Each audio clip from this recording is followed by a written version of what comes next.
আমাদের বাংলাদেশ সেনাপ্রধান মিস্টার ওয়াকারের সৌদি সফর সেটি বাতিল হলো। ভারতের 8 জন সেনা কর্মকর্তা বাংলাদেশে আসতে যাচ্ছে। দর্শক, এই মুহূর্তে দেখতে পাচ্ছেন সেনা ক্যান্টনমেন্টে উত্তেজনা এবং অসংখ্য সেনা কিন্তু গ্রেপ্তার হয়েছে। এদিকে আজ সেনা প্রধানের পাসপোর্ট জব্দ করে তার সফর বাতিল করা হয়েছে। অসংখ্য সেনা গ্রেপ্তার হয়ে ভারতীয় সেনা কর্মকর্তারা বাংলাদেশে আসছে। ডক্টর ইউনুস ইতালি তাকায়, শেখ হাসিনাও বাংলাদেশের দিকে আসছে। বাংলাদেশ সেনাবাহিনীর পক্ষ থেকে ঘোষণা করা হয়েছে তারা 15 জন সেনাবাহিনীর সদস্যকে হেফাজতে নিয়েছে, অর্থাৎ সেনাবাহিনীকে গ্রেফতার করেছে। দুঃখের লাগি এ ঘর বাঁধিনো অনলে পড়িয়া গেল। ওয়াকারুজ্জামানকে বলতে চাই, কালের যাত্রার ধ্বনি শুনিতে কি পাও? বিপদ, 10 নম্বর বিপদ সংকেত ধেয়ে আসতেছে। সেই মেটিকুলাস ডিজাইনের শিকার কিন্তু তোমরাও হবে। আমার মনে হয় না সেনাবাহিনী অনেক ম্যাচিউরড, অনেক সিজন, এবং আজকে যে অফিসার আছে আজকে জোয়ান পর্যন্ত তারা ডিজিটাল আর্মি, তারা আপনার আমার মধ্যে তারা শিক্ষিত। এখন সেনাপ্রধান কি করবেন? ভারতীয় সেনাবাহিনীর গোয়েন্দাদের একটি দল বাংলাদেশে আসছে। এই সফরের উদ্যোগ নিয়েছেন বাংলাদেশের সেনাপ্রধান জেনারেল ওয়াকারুজ্জামান। ভারতের সেনাপ্রধানের সঙ্গে ফোনে যোগাযোগ করে তিনি অপরাধ ট্রাইব্যুনালের ওই পরোয়ানা জারির কারণে কি হতে যাচ্ছে ক্যান্টনমেন্টে, যেসব সেনা অফিসারদের বিরুদ্ধে গ্রেফতারি পরোয়ানা জারি করা হয়েছে আন্তর্জাতিক আদালতের পক্ষ থেকে, তাদের কি হবে?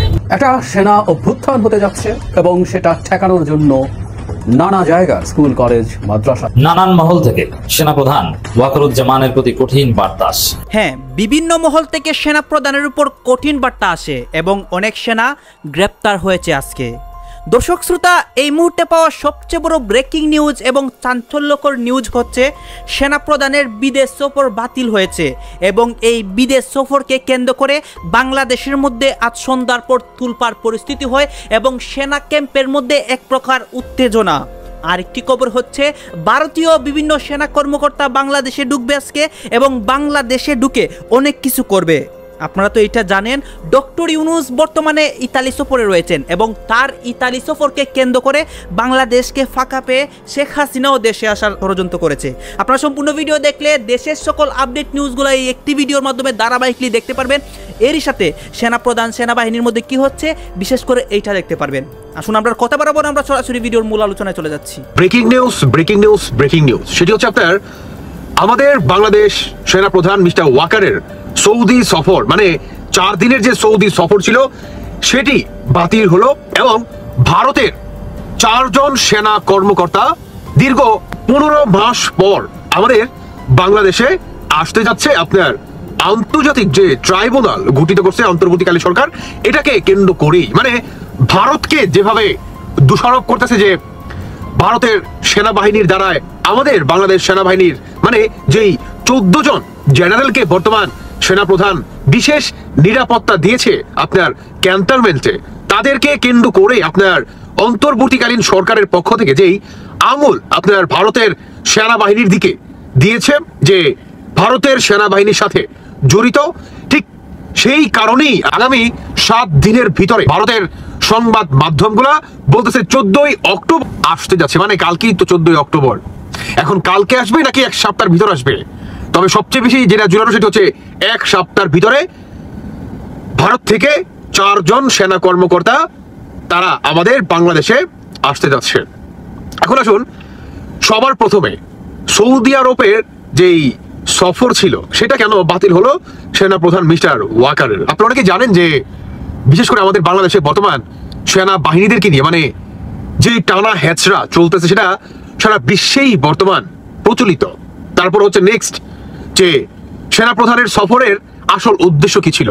আপনারা জানেন যে সৌদি আরবে আমেরিকার মার্কিন ঘাঁটি আছে, তো আমেরিকার মার্কিন ঘাঁটিকে সৌদি আরবের সরকার সেখান থেকে সরিয়ে দিবে, তার বিপরীতে আপনার আদার্স অন্য কোনো দেশের সেনায়ন বা সেনাবাহিনীর সেখানে আপনার মোতায়েন করা হবে। আর এটাকে কেন্দ্র করেই বিশাল একটা আপনার সুযোগ ছিল আমাদের বাংলাদেশের সেনাবাহিনীর জন্য, কিন্তু এটা আলটিমেটলি হারিয়ে ফেলছে আমাদের বাংলাদেশের সেনাবাহিনীর আজকের এই দিনের জন্য। তো এটা কতটুকু ভালো হলো? হ্যাঁ, এটা কতটুকু ভালো হলো সারা বিশ্বে, যেখানে আমাদের বাংলাদেশ সেনাবাহিনী আপনার চরম সুনাম রয়েছে, বদনাম নাই বলতেই চলে, সেখানে মানে এত বড় একটা সুযোগ মিস হয়ে গেল আমাদের বাংলাদেশের সেনাবাহিনীর জন্য ভাবা যায়? কই, ভারতের তো ছিল, আর আদার্স অনেক দেশেই আছে, তাদের দেশ থেকে তো নিচ্ছে না, তাদেরকে তো এই অফার দিচ্ছে না, কেন আমাদের বাংলাদেশ সেনাবাহিনীকেই দিল?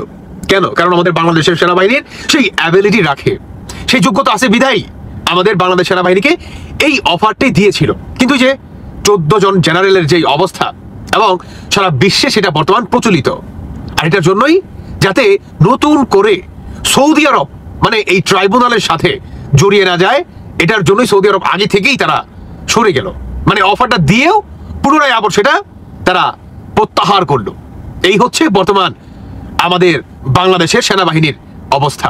তো গতকাল হচ্ছে আপনার 14 অক্টোবর, শোনা যাচ্ছে মানে ভারতের মিডিয়াগুলা তারা প্রকাশ করতেছে যে কালকে আর না হয় আগামী 1 সপ্তাহের ভিতরে বাংলাদেশ ক্যান্টনমেন্টে কিংবা ট্রাইব্যুনালকে কেন্দ্র করে বড় ধরনের বড় কিছু একটা ঘটতে যাচ্ছে। বিশেষ করে আপনার চট্টগ্রামের যে অবস্থা এবং বাংলাদেশ ভারতের সীমান্ত দিয়ে মানে সমস্ত জায়গায়, কিংবা কক্সবাজারের পাহাড়ের যে ঘটনা, সব জায়গায় নাকি আপনার সেনাবাহিনীর নির্দেশে কিংবা আপনার সমন্বয়ে, বাংলাদেশ সেনাবাহিনীর সমন্বয়ে বড় ধরনের একটা পরিবর্তন নাকি আসতে যাচ্ছে। এই ধরনের গুঞ্জন শোনা যাচ্ছে, কিন্তু কোনটা সঠিক কোনটা ব্যাঠিক সেটা এই মুহূর্তে আসলে বলা সম্ভব হচ্ছে না। তবে এটা বাস্তব, আমাদের বাংলাদেশকে চারদিক দিয়ে একটা কালো মেঘ যে ঘিরে রাখছে সেটা আমরা স্পষ্ট বুঝতে পারতেছি। যে কোনো মুহূর্তে যে কোনো কিছু ঘটে যেতে পারে, আর এটার জন্যই আমার মনে হয় ব্যক্তিগতভাবে দুঃখ সাথে হলেও আমি আসলে বলতে বাধ্য হচ্ছি, সেনা প্রধান মিস্টার ওয়াকার, এটা সম্পূর্ণ দায়ভার আপনার উপর আসবে। তো এই সেনাবাহিনীর সদস্যরা যখন শেখ হাসিনার কথায় মানবতা বিরোধী কাজ করেছেন, তখন বাংলাদেশে কি কোনো সেনাপ্রধান ছিলেন না? সেনাপ্রধান থাকা সত্ত্বেও এই কর্তারা নিজের মতো এই ধরনের কাজ করলেন কিভাবে? নাকি আজকের দিনে দাঁড়িয়ে এই সেনাবাহিনীর কর্তাদের সাইড করার জন্য এত বড় অপকর্ম মোহাম্মদ ইউনূসের সরকার করলেন? বহুদিন ধরেই শোনা যায় বাংলাদেশ সেনাবাহিনী কার্যত 3 ভাগে বিভক্ত। একটি ভাগ জামাতপন্থী, একটি ভাগ আমেরিকাপন্থী এবং আরেকটি ভাগ যারা শেখ হাসিনা এবং ভারতপন্থী। আমেরিকাপন্থী এবং জামাতপন্থী সেনাবাহিনীর সদস্যরা এখন একসঙ্গে কাজ করছে, তা তো প্রকাশ্যে বোঝা যাচ্ছে, কিন্তু সমস্যা হয়ে যাচ্ছে সেই ভারতপন্থী কিংবা যারা বাংলাদেশের ভালো চায় সেই সেনাবাহিনীর সদস্যদের নিয়ে। তাদেরকে সাইড করার জন্য উঠে পড়ে মোহাম্মদ ইউনূসের সরকার প্রথম দিন থেকে কিন্তু করেছে, এবং সেনাপ্রধান পুরো বিষয়টা জেনেও আজকের দিনে দাঁড়িয়ে তিনি যে সামলাতে পারেননি এবং পুরোটাই যে তার হাতের কন্ট্রোলের বাইরে চলে গেছে তা কিন্তু পরিষ্কার হয়ে যাচ্ছে এই ঘটনায়। সেনাপ্রধানের পক্ষ থেকে কোনো অফিসিয়াল বিবৃতি অবধি আসেনি, কারণ সেনাপ্রধান থাকা সত্ত্বেও সেনাবাহিনীর সদস্যরা গ্রেফতার হচ্ছেন, এই লজ্জা কিন্তু বাংলাদেশের সেনাপ্রধানেরও। বারবার এই সেনাপ্রধানকে সরানোর বহু পরিকল্পনা মোহাম্মদ ইউনূস করেছেন। তিনি চেয়েছিলেন বাংলাদেশের সেনাবাহিনীর মাথায় যেন জামাতপন্থী কোনো সেনা সদস্য বসে। তিনি একের পর এক মিটিংয়ে তুরস্কতে তার পছন্দের বিভিন্ন লোককে তিনি পাঠিয়েছেন।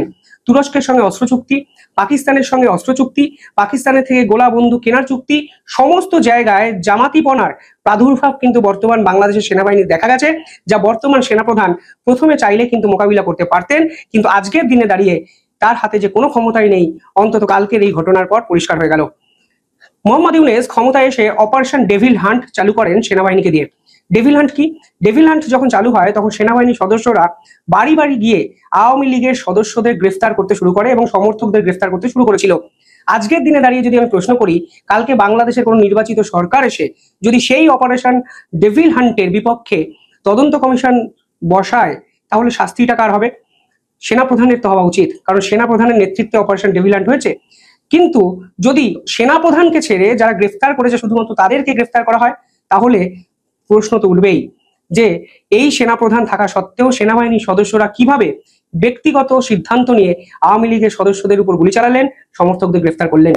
অর্থাৎ সামগ্রিকভাবে আমি যেটা বোঝাতে চাইছি তা হলো, গোটা বিশ্বে সেনাবাহিনীর দায়িত্বে থাকেন সেনাপ্রধান, অথচ বাংলাদেশের সেনাপ্রধান কিছু জানতেন না এবং সেনাপ্রধানের সদস্যরা দিনের পর দিন মানুষকে গুম করে গেছেন। এই ধরনের কথাবার্তা আমার মনে হয় আন্তর্জাতিক স্তরে সম্পূর্ণ হাস্যরসের উদ্রেক ঘটায়।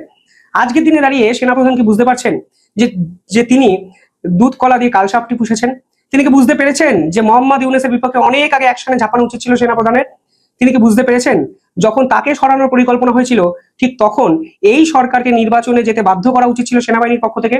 তিনি কি বুঝতে পেরেছেন এই মোহাম্মদ ইউনূসকে খুশি করতে গিয়ে একের পর এক খারাপ কাজে তিনি জড়িয়ে পড়েছেন? তিনি কি নিজে বুঝতে পেরেছেন এই সরকারকে খুশি করার জন্য তিনি গোপালগঞ্জে নিরীহ মানুষের উপর গুলি চালাতে বাধ্য করেছিলেন সেনাবাহিনীকে? যা হচ্ছে আসলে কি ভালো হচ্ছে নাকি খারাপ হচ্ছে আমাদের ক্ষুদ্র মস্তিষ্কে ধরে না, তবে আমরা এতটুকুই বলতে চাই যে এমন কোনো কিছু করা উচিত না যেটার কারণে দেশে পরিস্থিতি খারাপ হবে, সেনাবাহিনীতে বিশৃঙ্খলা তৈরি হবে। আর সেনাবাহিনীর মধ্যে যদি বিশৃঙ্খলা তৈরি হয় তাহলে এই ইফেক্ট বাংলাদেশকে ভুগতে হবে। আর যারা বিভিন্ন জায়গায় বসে বিভিন্ন ধরনের কথাবার্তা বলছেন প্রত্যেককে কিন্তু এটার ইফেক্ট ভাই ভুগতে হবে, এটা বুঝছেন।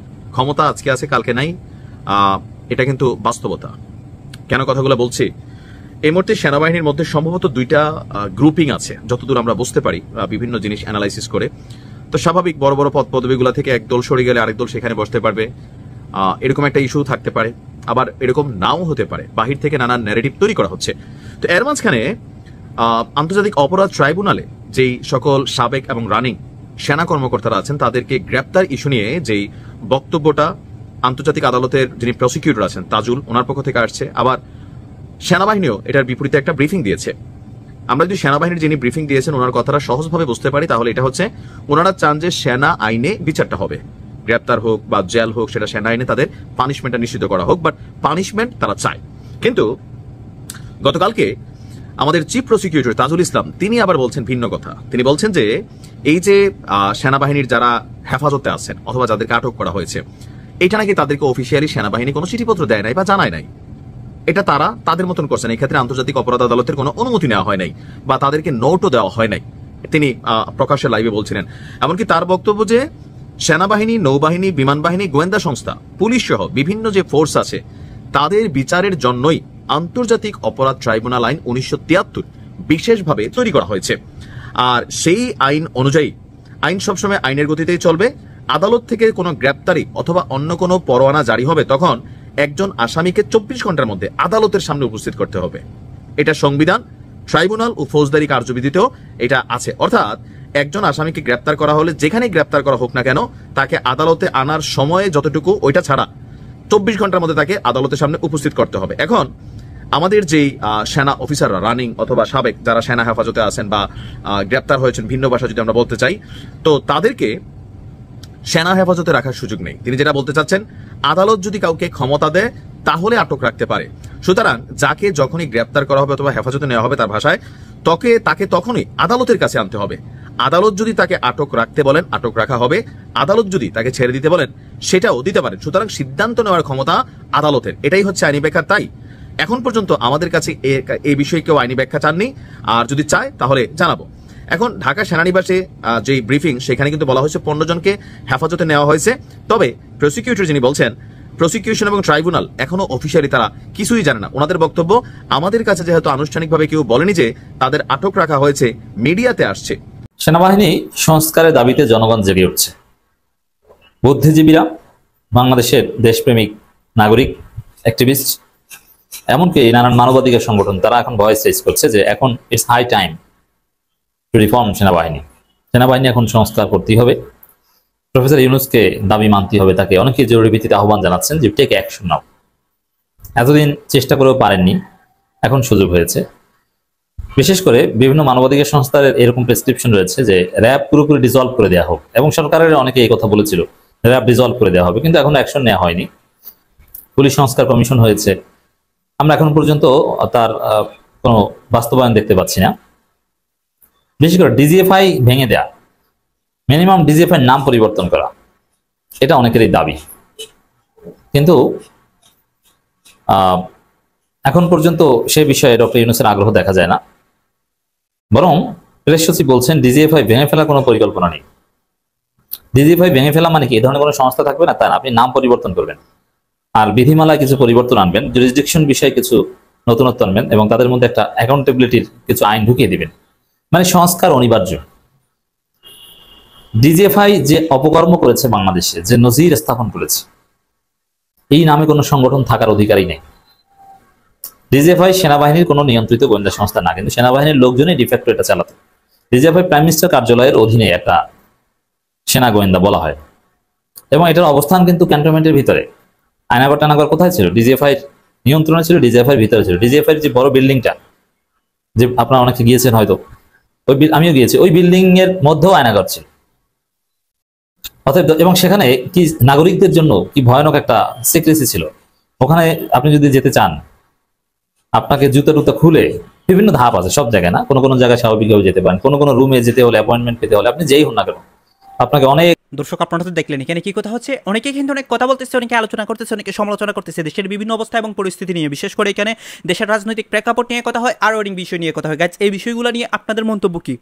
অবশ্যই আপনারা আপনাদের মন্তব্যটা আমাদের কমেন্ট বক্সে লিখে যাবেন। আর হ্যাঁ, তখন আপনাদেরকে আমরা যা কিছু দেখেছি সব কিছু আমরা সোশ্যাল মিডিয়া থেকে সংগ্রহ করেছি, এখানে আমাদের নিজস্ব কোনো মন্তব্য নেই বা নিজস্ব কোনো সিদ্ধান্তও নেই। সর্বশেষ আপনাদের কাছে আমাদের একটা রিকোয়েস্ট থাকবে, আপনারা আমাদের চ্যানেলের নতুন দর্শক হয়ে থাকলে চ্যানেলটি সাবস্ক্রাইব করবেন এবং পাশে থাকা বেল বাটনটি বাজাবেন যাতে করে নেক্সট ভিডিওটা সবার আগে আপনাদের কাছে পৌঁছে যায়। ধন্যবাদ।